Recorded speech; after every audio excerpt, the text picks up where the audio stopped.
오셔야 되는가에 대한 이유를 우리 오늘 말씀을 통해서 한번 살펴보도록 하겠습니다. 오해 받아본 적이 있습니까? 오해. 우리가 오해를 받으면 참 답답하기도 하고 억울하기도 하고 또 참 괴로움을 많이 느끼게 됩니다.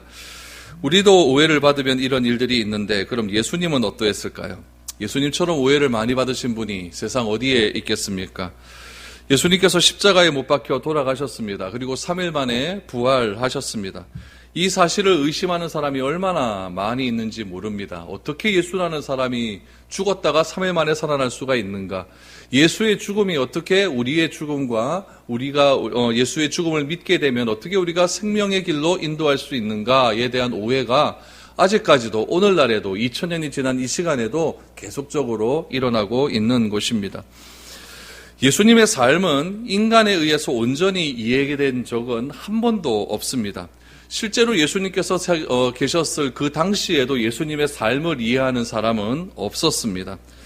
우리는 예수님이 하나님의 아들이라고 이렇게 믿고 있으면서도 십자가에 못 박혀 돌아가셨다라고 하는 사실이 이해가 되지 않을 때도 있고 또 집도 없고 젊은 나이에 이렇게 억울하게 죽는 것을 이해하지 못할 때도 있습니다. 왜냐하면 우리가 추구하고 있는 삶, 우리가 행복이라고 말하고 있는 삶이 예수님의 삶 속에서는 한 번도 언급된 적이 없기 때문에 그렇습니다.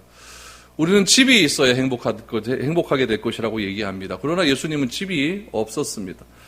우리는 좋은 것을 입고 좋은 것을 먹어야 행복하다라고 생각을 하지만 예수님께서는 그런 것들을 추구하신 적도 없습니다. 그러니까 예수님의 삶을 가만히 생각하다 보면은 내 삶과 너무나 다른 삶을 사셨다라는 것을 알 수가 있죠. 우리에게 참된 자유와 진리를 주시기 위해서 행복을 주시기 위해서 예수님은 이 땅에 오셨다라고 했는데 왜 우리하고는 정반대의 삶을 살고 있는가?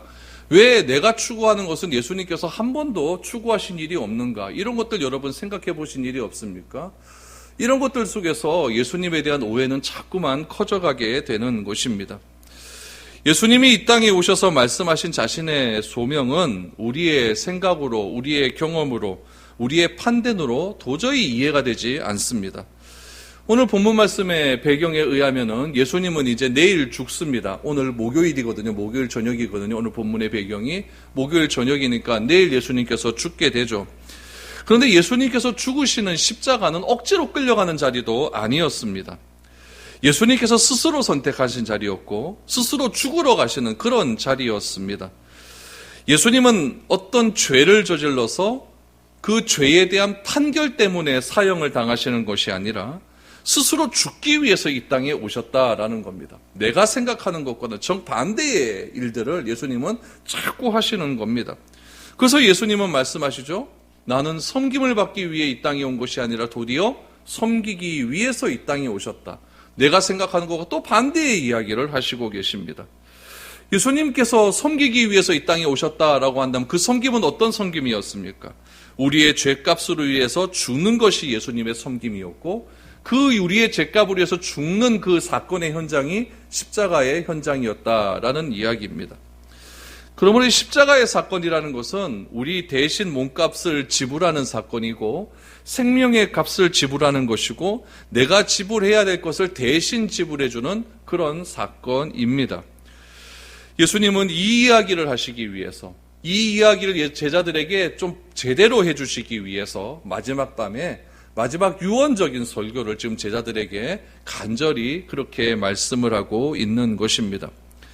예수님은 제자들에게 자신이 죽어야 되는 이유는 제자들이 치러야 할 대가가 큰데 그 대가를 대신 치르기 위해서 내가 대신 죽는 것이다 라고 말씀을 합니다. 그런데 그 대가를 치르기 위해서는 대가를 치르게 되면 그것으로 끝나는 것이 아니라 다른 사람이 내 죄값을 대신 치러줬어요. 다른 사람이 내 빚을 대신 갚아줬어요.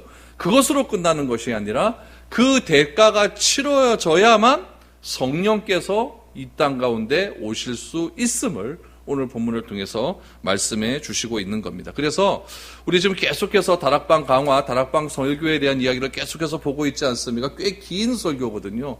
이 다락방 설교의 주제는 단 한마디로 말하면 성령이다라고 그래서 말을 할 수가 있는 것입니다. 예수님은 우리에게 돈으로 성공해라 라고 하는 것도 약속하지 않았고, 또 그런 돈으로 우리에게 주시는 행복을 또 우리에게 말씀하지도 않았습니다.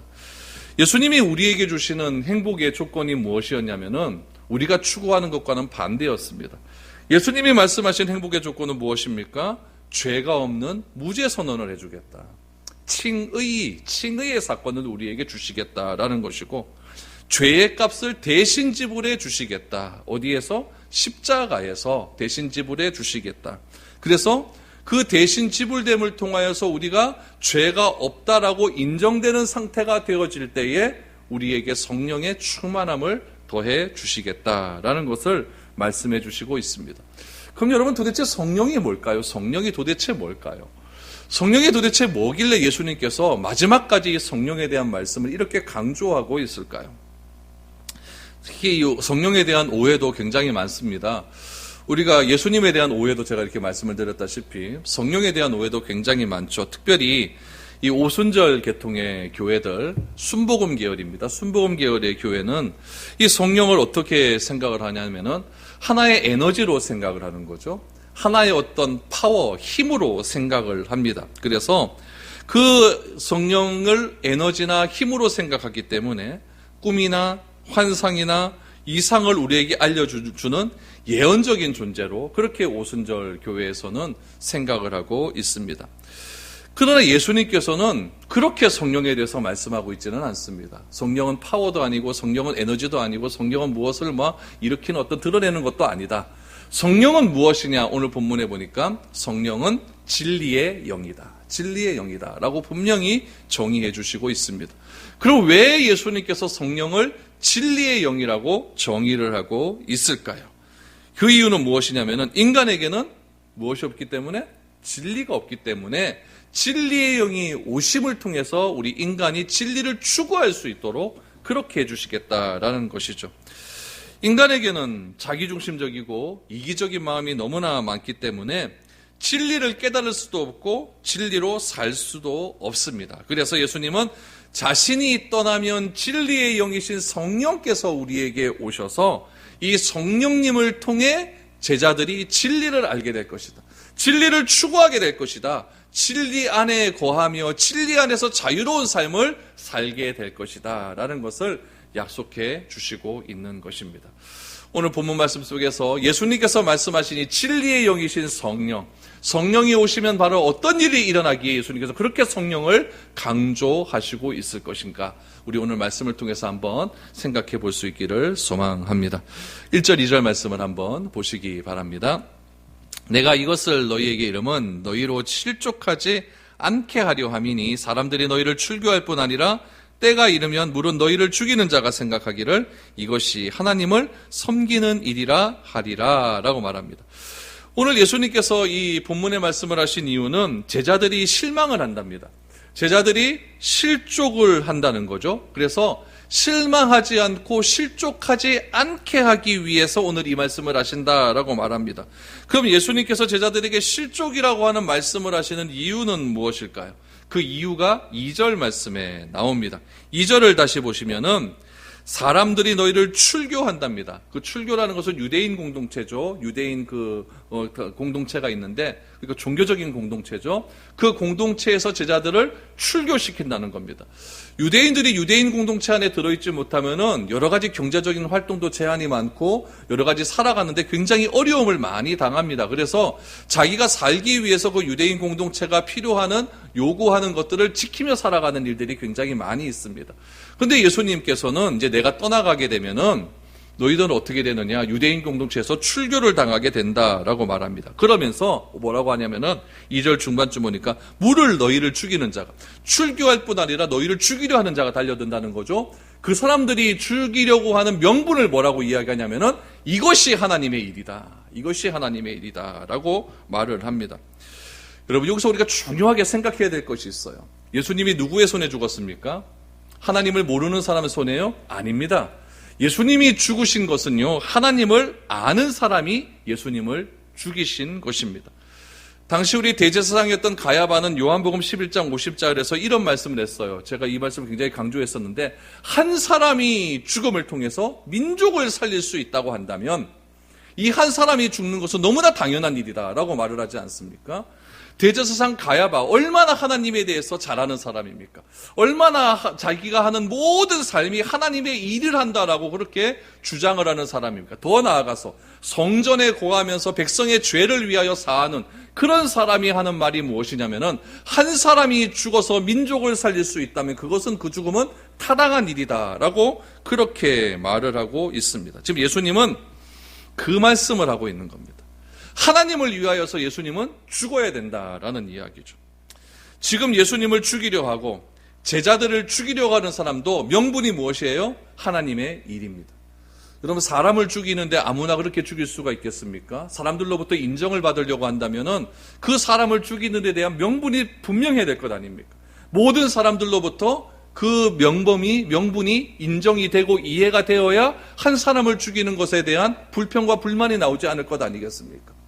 근데 오늘 예수님께서는 말씀하십니다. 이 사람들이 나를 죽이려 하고 있는 이유는 하나님의 일을 하기 때문이다. 너희를 죽이려고 할 텐데 그것도 하나님의 일이다. 왜 하나님의 일을 말씀하실까요? 유대인 공동체는 누구를 중심으로? 하나님을 중심으로 살아가는 공동체이기 때문에 그렇습니다.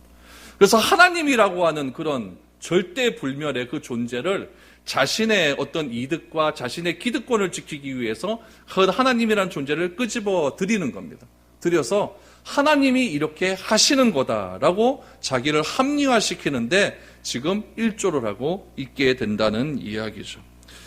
그렇다면 여러분, 왜 유대인들은 하나님을 그렇게 안다고 하면서 예수님을 하나님의 이름으로 죽였을까요? 그 이유가 3절에 나옵니다. 3절 보면 기가 막히죠. 그들이 이런 일을 할 것은 아버지와 나를 알지 못함이라. 얼마나 충격적입니까? 유대인들이 얼마나 하나님을 잘 압니까? 난지 8일 만에 할례를 받고, 그렇죠?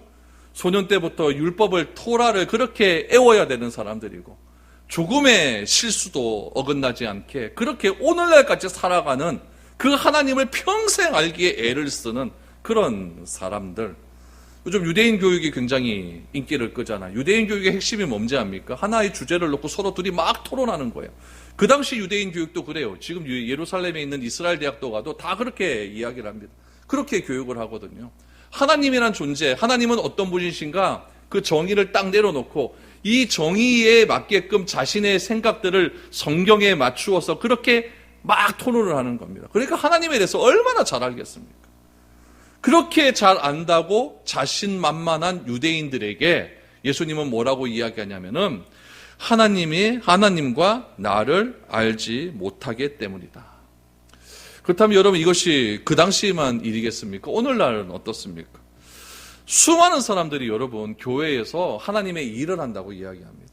그러나 예수님은 오늘 우리에게 말을 합니다. 하나님의 일이라고 말하는, 하나님의 일을 한다고 말하는 그 사람에게 예수님은 말씀하실 겁니다. 하나님의 일이 도대체 무엇이냐? 하나님의 일이 도대체 무엇이냐? 예수님은 자기 스스로 하나님의 일은 이런 거라고 정의를 내려주셨습니다. 하나님의 일이란 하나님과 하나님이 보내신 나를 아는 것이 하나님의 일이다. 하나님과 나를 보내신 나를 믿는 것이 하나님의 일이다라고 분명히 말씀해 주셨습니다. 그러므로 하나님의 일이란 분명히 아셔야 됩니다. 하나님의 일이란 행위가 아닙니다. 하나님의 일은 하나님을 향한 나의 태도에 있습니다. 여러분, 어떻게 해야 상대방에 대한 태도가 진실해집니까? 그 사람이 누군지 바로 알 때 내가 그 사람에 대한 태도가 진실해질 수가 있는 거예요. 아무나 보고 내가 그 사람을 막 하진 않거든요. 내가 그 사람을 잘 알고 그 사람을 신뢰하고 그 사람이 존경받을 만한 인격을 갖추었다 생각할 때 그 사람에 대한 나의 태도가 진실해질 수가 있는 것이죠. 하나님의 일은 그런 것과도 같습니다. 내가 왜 하나님에 대하여 진실해 될 수가 있을까요? 내가 왜 하나님을 예배의 대상이라고 고백할 수 있을까요? 내가 왜 하나님을 대하여서 우리 기도의 유일한 고백의 대상이라고 고백할 수 있을까요? 이유는 딱 하나입니다. 하나님에 대해서 알아야 되기 때문에 그렇습니다. 하나님이 왜 나에게 대해서 예배의 대상이고 왜 기도의 대상인지를 알지 못하는 자는 절대 예배를 드리지 못합니다. 하나님이 예배의 대상인 줄, 기도의 대상인 줄 알지 못하는 사람은 절대 하나님께 기도하지 못합니다. 기도하지 못하고 예배하지 못하니까 나무에다 기도하는 것 아닙니까? 하나님을 모르기 때문에 돌에다 기도하고 돌에다 예배드리고 아침에 일찍 목욕하고 정한수 떠다 놓고 비나이다 그렇게 하는 것 아니겠습니까? 하나님을 아는 사람이 그렇게 합니까? 절대 그렇게 하지 않습니다. 그러므로 하나님의 일이란 무엇이냐? 분명히 기억하십시오. 하나님을 향한 나의 태도입니다. 믿음이란 무엇입니까? 하나님을 향한 나의 태도입니다. 내 태도가 어떠냐에 따라서 나의 믿음의 수준이 정해진다는 이야기입니다. 하나님을 인정하는 나의 믿음, 그것이 하나님의 일입니다. 건물 짓고 사람 모으고 무슨 행사하고 그것이 하나님의 일이라고 오해하지 마십시오. 믿음이라는 것은 여러분 우리 국어학적인 사전으로 보면은 명사입니다. 믿음, 그렇죠? 명사예요. 근데 성경적인 의미로 보면 동사입니다. 이거는요. 내가 하나님을 향한 태도에 있기 때문에 어떤 행동으로 하나님에 대한 태도를 보이느냐 거기에 있기 때문에 그렇습니다. 그런데 오늘 본문 말씀에 보면은 하나님이 누구인지 모르면서 누굽니까? 유대인들이죠. 하나님을 안다 자부하면서 예수님을 죽이려고 하는 그 무리들, 하나님이 누구인지도 모르면서 하나님의 일을 하겠다고 말을 합니다. 2절에 보니까 하나님의 일이 무엇입니까? 사람 죽이는 일입니다. 공동체에서 사람을 출교시키는 일입니다. 어디 그것이 하나님의 일이겠습니까? 하나님은 원수를 사랑하라고 말씀하셨고 용서하되 7번이라고 용서하라고 말씀해 주셨는데 이 사람은 자기 마음에 안 든다고 제자를 출교시킨다고 하지 않습니까? 이것이 어떻게 하나님의 일일 수가 있겠습니까? 하나님은 여러분 우리의 도움이 필요하신 분이 아니에요. 하나님이 뭐가 아쉬워서 우리 인간의 도움이 필요하겠습니까? 우리가 하나님의 도움이 필요하지 하나님이 나의 도움이 필요하신 분은 아니거든요. 하나님이 나의 도움이 필요한 그런 분이라고 한다면 불완전한 분이시죠. 완전하신 분이기 때문에 우리의 도움은 전혀 필요가 없습니다. 내가 하나님의 도움이 필요할 뿐이죠. 하나님은 영이십니다. 영이신 하나님이 육신의 몸을 입고 있는 우리가 원하는 것, 그런 것들이 뭐가 필요하겠습니까? 안 그래요? 하나님은 그런 것들이 다 필요 없는 분이시죠. 그런데 우리 사람들은 어떻게 하느냐? 내가 필요한 것들을 하나님도 필요하다고 생각을 합니다. 그래서 내가 필요한 것들을 하나님께 드리는데 그냥 막 드립니다. 그래서 하나님께서 구약 성경에 보면 진노를 하시죠. 진노를 합니다. 우리 진노하시는 하나님의 말씀을 몇 군데 한번 보도록 하겠습니다. 우리 말라기 1장 7절 말씀을 한번 보시기 바랍니다. 말라기 1장 7절에 보면 이런 말씀입니다. 너희가 더러운 떡을 나의 제단에 드리고도 말하기를 우리가 어떻게 주를 더럽게 하였나이까 하는도다. 이는 너희가 여호와의 식탁은 경멸히 여길 것이라 말하기 때문이라. 무슨 말입니까? 하나님도 무슨 떡이 필요하다고 생각하는 거죠. 근데 드리긴 드려야 되는데 하나님께서 좋은 것 드려야 되는데 흠이 없는 것 드려야 되는데 내가 쓰고 남는 거 대충 드리는 거죠. 그걸 하나님은 뭐라고 말씀하셨느냐? 더러운 떡이라고 말을 합니다. 이런 떡 필요 없다 이거죠. 이런 떡 필요 없다. 내가 그런 것들이 필요하냐? 아닙니다. 하나님 이런 거 필요 없죠. 하나님 이런 거 필요 없습니다. 이것을 뭐라고 표현합니까? 1장 7절 중반에 보니까 이는 너희가 여호와의 식탁은 경멸히 여기는 것이다. 안 드리는 것이 낫습니다. 안 드리는 것이 낫다는 이야기. 필요 없다는 이야기죠. 하나님이 우리가 드리는 그거 없어서 하나님께서 망하십니까? 그런 분 아닙니다. 또 한 군데 찾아보죠. 예레미야 7장 4절. 너희는 이것이 여호와의 성전이라 여호와의 성전이라 여호와의 성전이라 하는 거짓말을 믿지 말라. 그 당시에 성전이 있었습니다. 솔로몬 성전이 있었습니다. 이건 누가 봐도 여호와의 성전이 맞습니다. 그런데 여호와의 성전이라 일컫는 이 말을 믿지 말라는 겁니다. 왜요? 성전이 타락했기 때문에 그래요. 성전은 하나님의 거룩함으로 임재함이 임해야 되는데 성전에서 돈 매매가 가득하고 제사장들이 타락을 하고 하나님께 제물을 드리러 나오는 백성들이 다 타락을 해버리니까 그것을 가지고 여호와의 성전이라 일컫지도 말아라.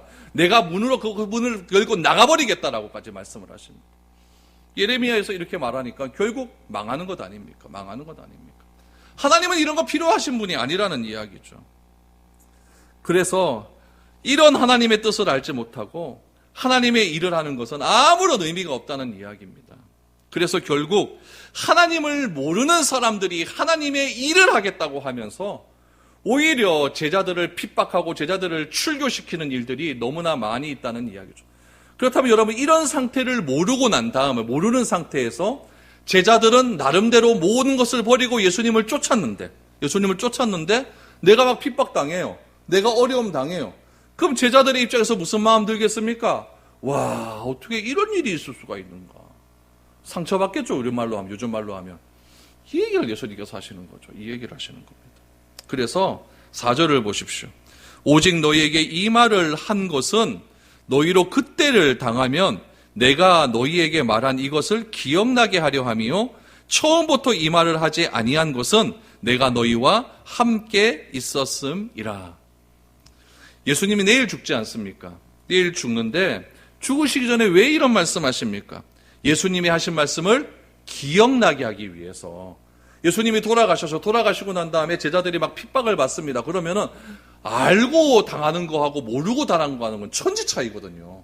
알고 당하면 어떤 생각, 진짜 예수님께서 이런 말씀 하셨지. 그러니까 내가 잘 견뎌야겠다라고 이렇게 생각을 하는 거죠.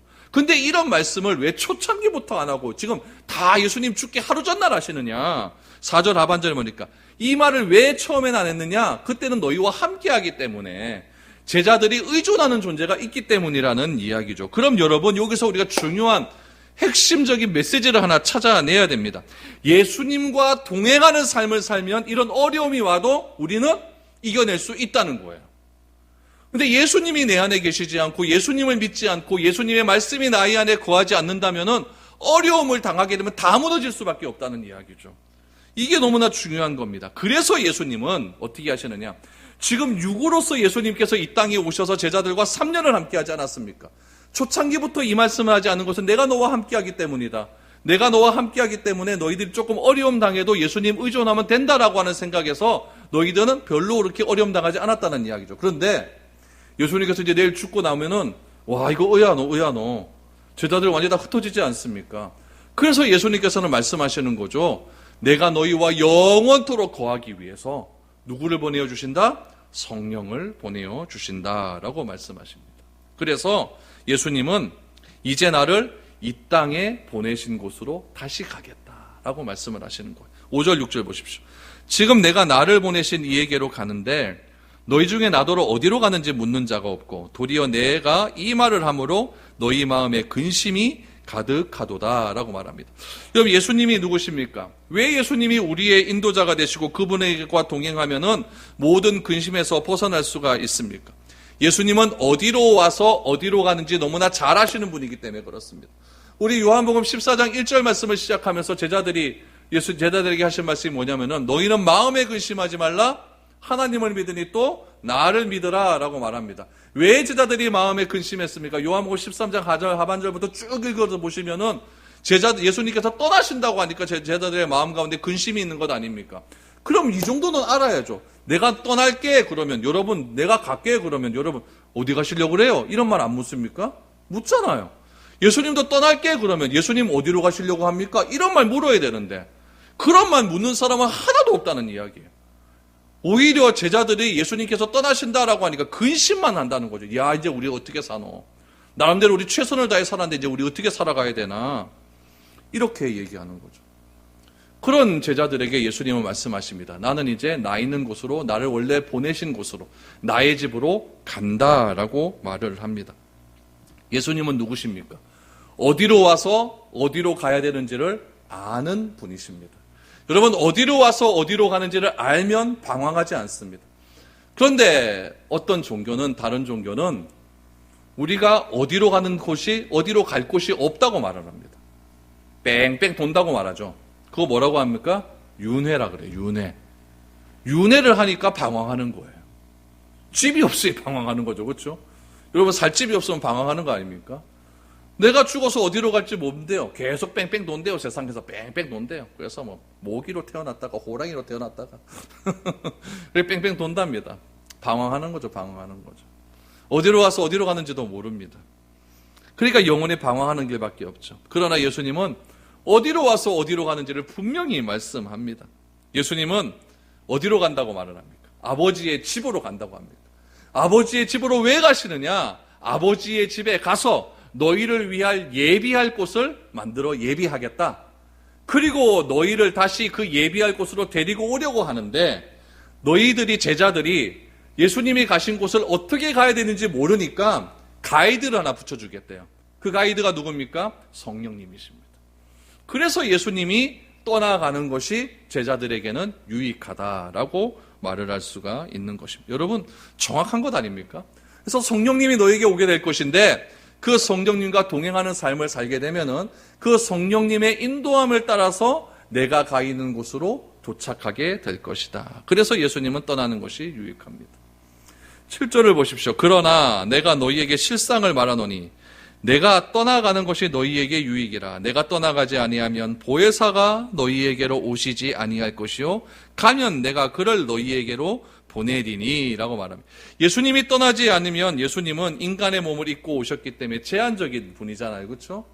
예수님은 인간으로 이 땅에 오셨기 때문에 2000년 전에 그때 사람들과 함께 하시는잖아요. 그렇죠? 그러니까 예수님이 만약에 이때쯤 오셨으면은 우리는 예수님 보기 위해서 비행기 타고 예루살렘으로 가야 돼요.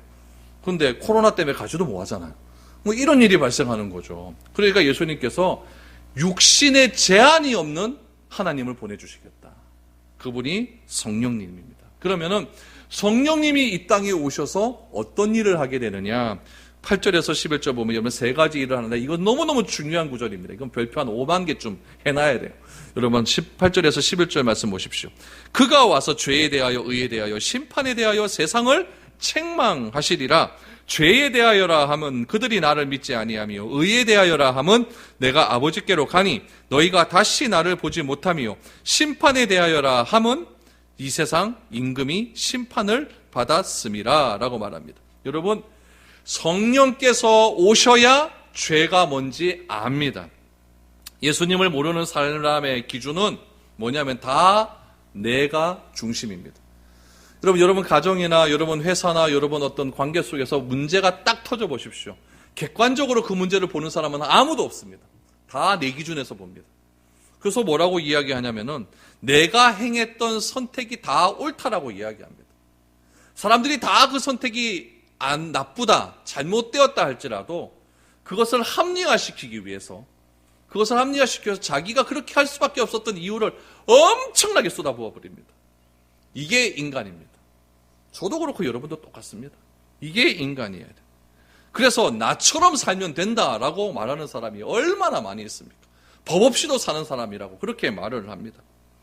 그러나 여러분 성령이 오시면 죄에 대해서 알게 한다라고 말을 합니다.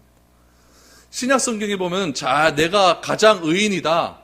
나는 가장 의로웠다. 난 죄가 없다라고 말하는 사람이 나옵니다. 누구냐면 바울입니다. 바울은 율법에는 흠이 없다라고 자기 스스로가 고백합니다. 율법에는 흠이 없다.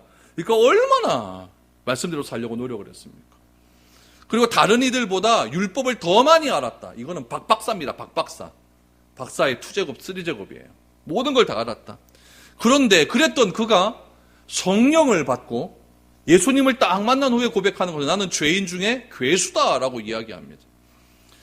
바울의 원래 이름은 사울입니다. 왜 사울이었을까요? 왜 사울로 이름을 지어놨을까요?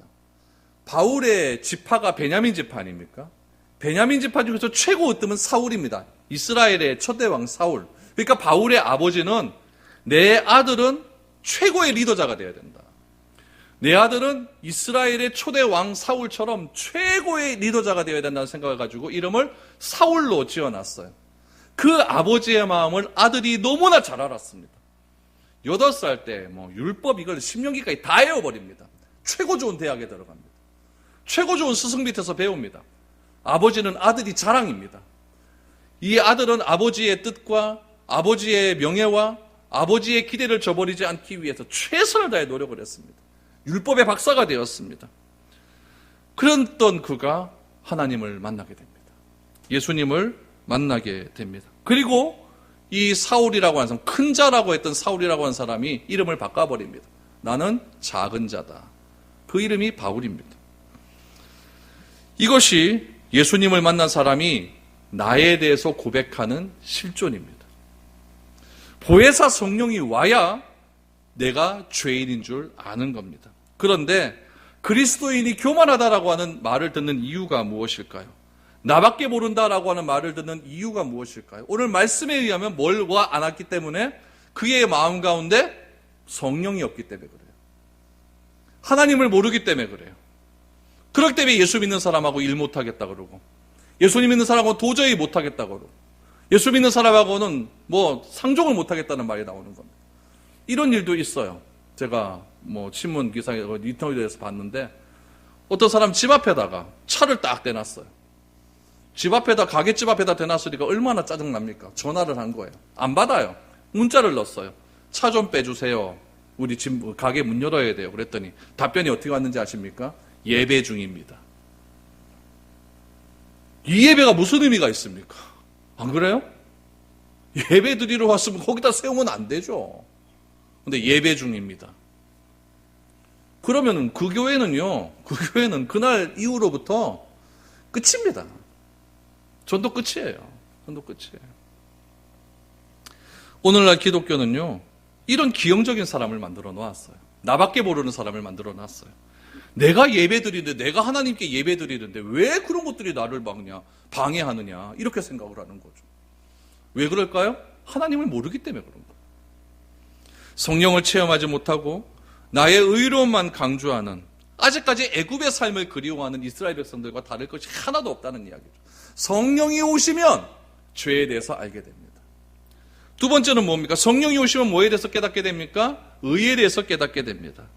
예수님이 아니면 의의가 없다는 것을 인정하게 됩니다.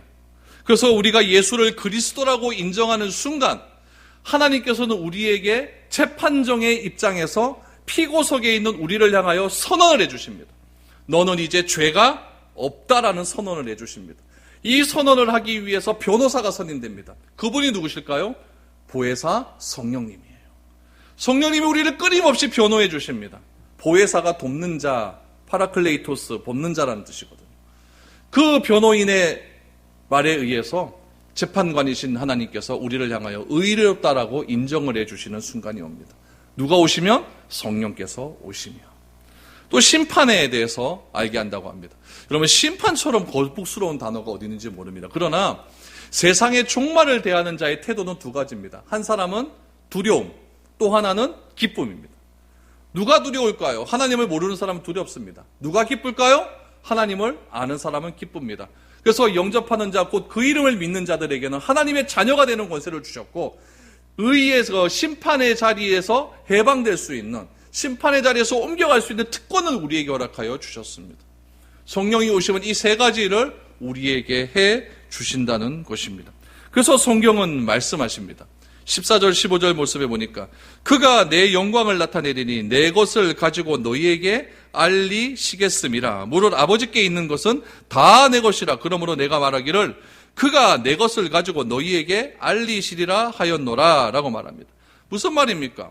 우리는 자꾸 나를 드러내기 위해서 노력한다는 이야기예요. 그러나 성령께서 오셔서 죄에 대해서, 의에 대해서, 심판에 대해서 알게 하시면 나를 드러내는 삶이 아니라 하나님을 드러내는 삶을 살게 된다라고 말을 합니다. 그래서 예수님도 말씀하시지 않습니까? 그가 내 영광을 나타내리니, 그는 누굽니까? 성령입니다.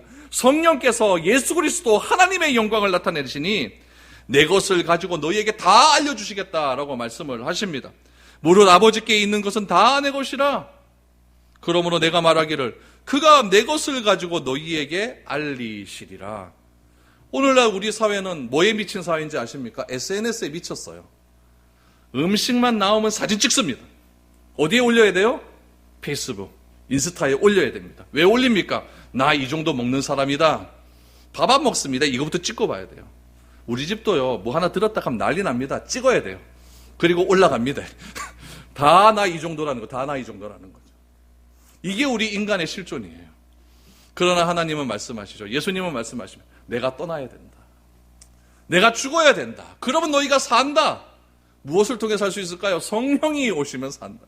성령이 오시면 나 중심적으로 살아가는 것이 아니라 내가 죄인인 것을 깨닫게 되는 것이고, 내가 죄밖에 없는 존재를 하나님께서 나를 의로운 존재로 만들어주신 그 은혜에 감사하게 되는 것이고, 그래서 내가 심판받아 죽어야 될 나의 죄인을 하나님께서 심판에서 해방시켜 주신 그 기쁨에, 그 만족감에, 그 해방감에 내가 영원토록 기쁨의 삶을 살게 될 것이다. 그러니까 너무 실족하지 말라는 겁니다. 너무나 힘들어하지 말라는 겁니다. 다른 사람은 세상은 하나님의 일이라고 하는 명분을 가지고 이상한 명분을 가지고 보편적인 명분을 가지고 우리를 핍박할 것이지만은 우리는 누구와 동행합니까? 성령님과 동행하기 때문에 그런 핍박에 상처 안 받고 그런 핍박에 억울해하지도 않는 것이 아니라 늘 행복하고 기쁜 삶을 살게 되는 것이라고 예수님은 말씀해 주시는 겁니다. 그러므로 신앙이란 교회에 왔다 갔다 하는 것이 아니라 누구와 동행? 주와 동행하는 것. 주와 같이 길 가는 것이 그래서 기쁘고 즐거운 일입니다. 우리의 삶이 이런 삶이 될 수 있기를 축복합니다. 그래서 성령님과 동행하시고 성령님 때문에 내가 기뻐하시고 성령님으로 인해 내가 만족해 하시고 성령님으로 인해서 성령에게 담겨진 모든 하나님의 영광이 나를 통하여 그대로 드러나서 이 땅에서 진정한 행복을 누릴 수 있는 그런 우리가 될 수 있기를 축복드립니다. 우리